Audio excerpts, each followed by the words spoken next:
Good day, ladies and gentlemen. Welcome back to the channel. Like the title suggests, today we are looking at the Wacky Rig, another finesse technique that is for beginners and pros. The way we are going to do this video, firstly we are going to look at the hardware, the rods, the reels, and then we're going to look at the lines that you need for fishing the Wacky.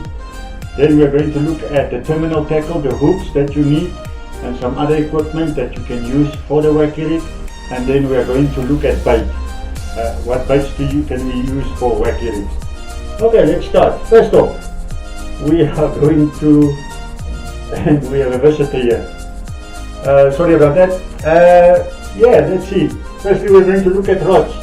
I prefer a spinning rod for the setup.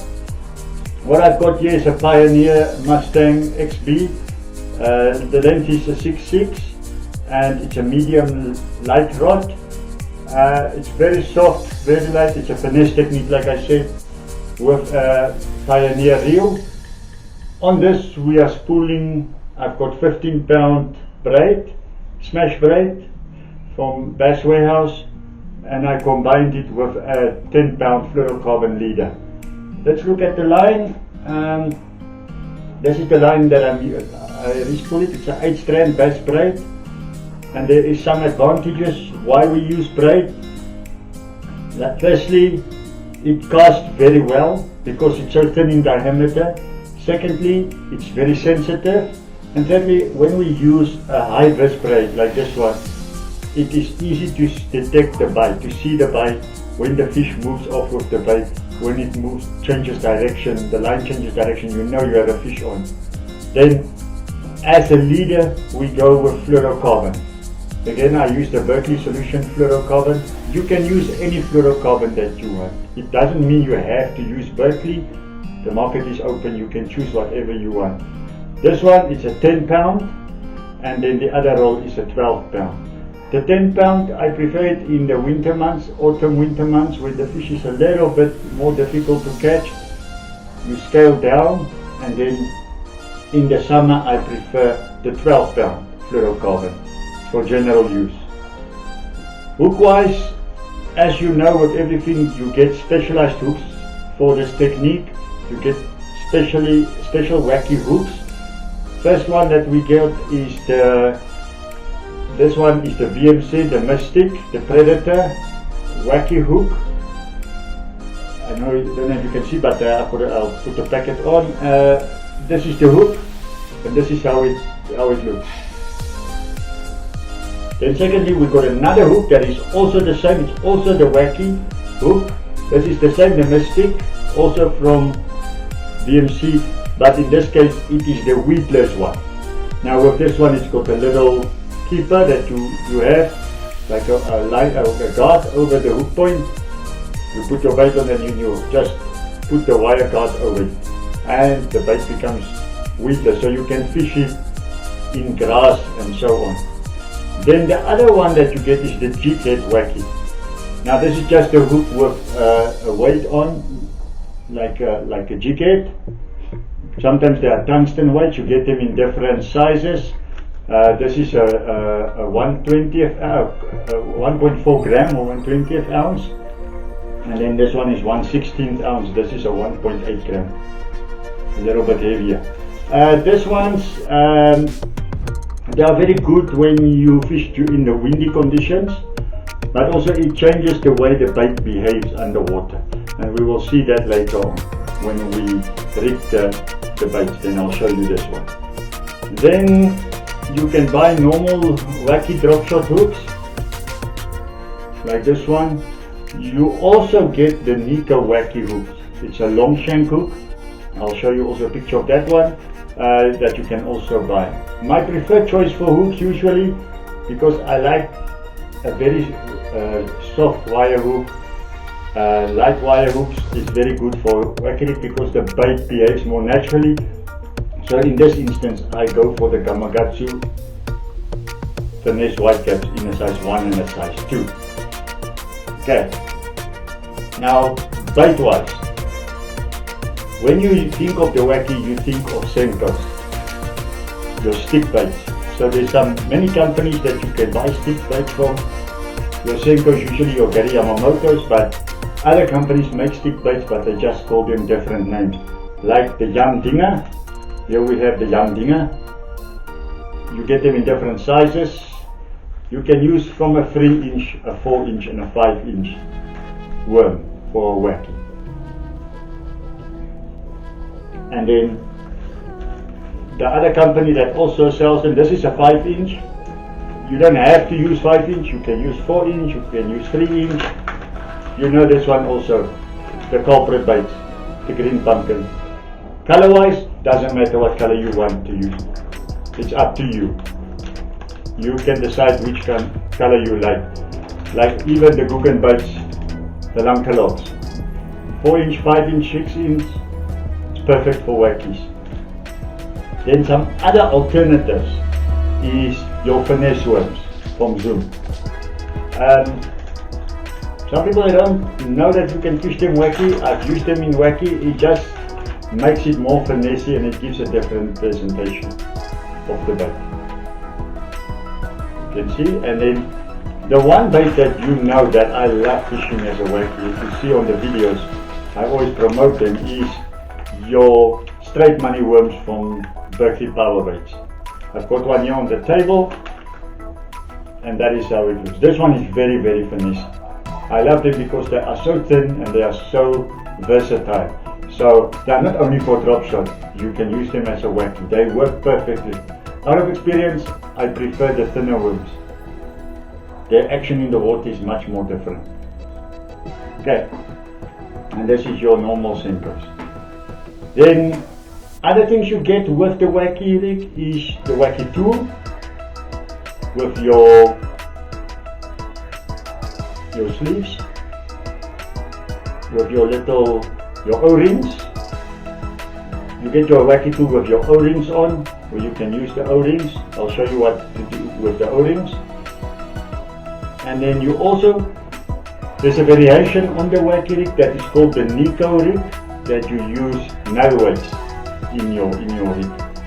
But let's look at how we connect it, and then the last step will give you some tips and techniques for fishing the wacky. The Wacky Rig is one of the simplest rigs to use to hook onto your line. It's the easiest and the simplest way to use. So what you do is you fold your Senko, your worm. In this case I put a 4-inch culprit worm here.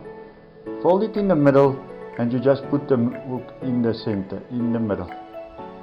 And there you go. That is how you rig your wacky. You see? You must always make sure that the hook is in the middle so that you can get the action from both sides, because as this worm falls, it will dance and it will attract the fish as it falls. Okay. The same as the other worm that I've got here. Same thing, you just hook it in the middle and there you go. You see?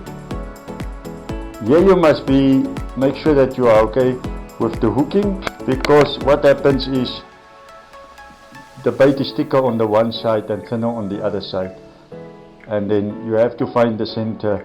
You have to do a balancing act. But this bait is it's an amazing bait for wacky fishing. This is the Wacky Power bait, the straight money worm. Now there's an alternative to this Wacky Rig with the Senko.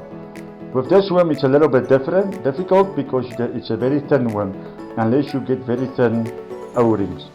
But you struggle sometimes to get them. So in this case you use a normal 4-inch Senko for stick bait, and you have your wacky tool with your 2 O-rings. You can take one, you put the worm in the middle and you slide on your wacky, your O-ring, and there's your O-ring. And now what you do is you just take your hook it through the O-ring, and you are ready to fish. The advantage of using an O-ring is it makes the bait to last longer, because if you take the hook and you put it direct through the bait, what tends to happen, it tears the bait as the fish takes the bait. What happens here is the O-ring protects the bait and it lasts longer. Me personally, what I like to do with the O-rings is I like to fish 2 of them. So I will take my stick bait and I will slide on another O-ring. So I slide on another O-ring, and then what I do is I cross the 2 O-rings like this, like an X on the bait. And where that X is, I usually take my hook and I put it through. And this makes it more stable, more stronger than the bait. It makes the bait last for a very long time. You can catch 5-6 bass on this simple way. Okay. The other thing that you can do is you have this hook, and this hook is your jig head wacky. Now when you put this through the bait, what tends to happen, it changes the direction. It makes the bait fall faster through the water because it's weighted. It's a weighted wacky. So the movement will be more erratic, and that will attract the fish. When it's very muddy, the bottom is very muddy and salty, I tend not to like this method because the weight will push the hook into the mud. Then I go for the finesse hooks. But this one is very effective, especially in windy conditions where you struggle because it's a light bait and you want to get some distance. Use the wacky jig. It helps with distance because it's a little bit heavier. Now the other hook that you also saw is the weedless one, the weedless wacky. You see, you just turn it, you put your hook through the bait, and as you do, you just put your weed guard back, and there you go. Slide your bait down, and now your bait is weedless. And the fish will collapse this weed guard and the hook will hit him, and you are ready to go.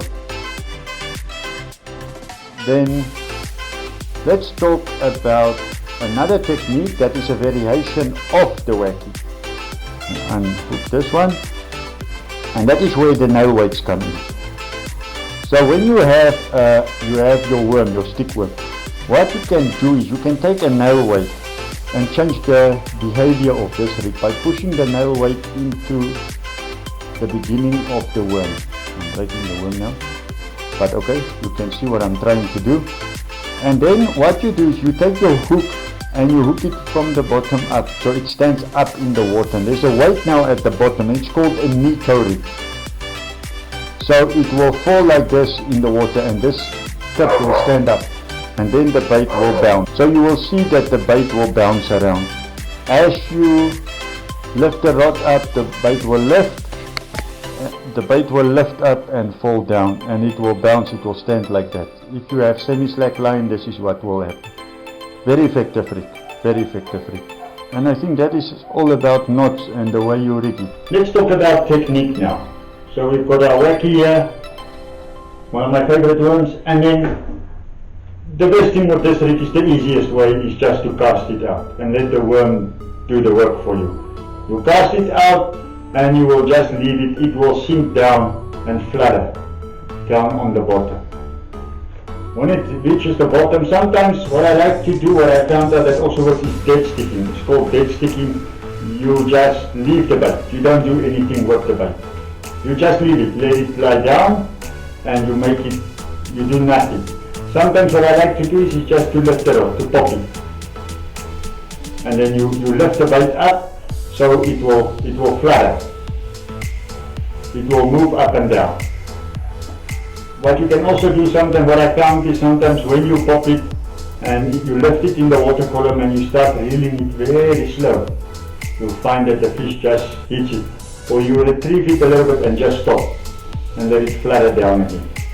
Sometimes what I used to find is that you will reel it in and you will let it flutter next to the boat, and the fish will just come underneath the boat and just grab it and take it. when you get a bite on this, you do not have to, like they say, throw the kitchen sink at it and hit the fish very hard, because you are fishing with light line, a light rod, a finesse hook, small hooks. It's an exposed hook. Sometimes the fish will hit himself. He will get hooked himself. It's a self-hooking rig, just like the drop shot. It's open hooks. When you fish with an open hook, you do not need to slam into the fish. Sometimes when you feel the bite, you see the line move, you just lift up into it. You just lift the rod tip and you reel down on it. That's it. And the hook will catch it. See? Simple and easy. Gentlemen, I think that is it. I think we covered all the basics of the Wacky Rig. I know there's many thousands of videos on YouTube about the Wacky Rig, more advanced. This one are just the tips and the techniques that work for me. Over the years that I've fished the Wacky, I have worked out the things that work for me personally and how I like to fish the Wacky. And then all these products that I showed, you can buy them here at your local tackle shops. They are available. I will link in the description the shops where I buy my products. Gentlemen, I think that is it. Thank you very much. Please like and subscribe. Leave a comment in the comment section of what you would like us to cover in the video. And then see you in the next video. Tight lines.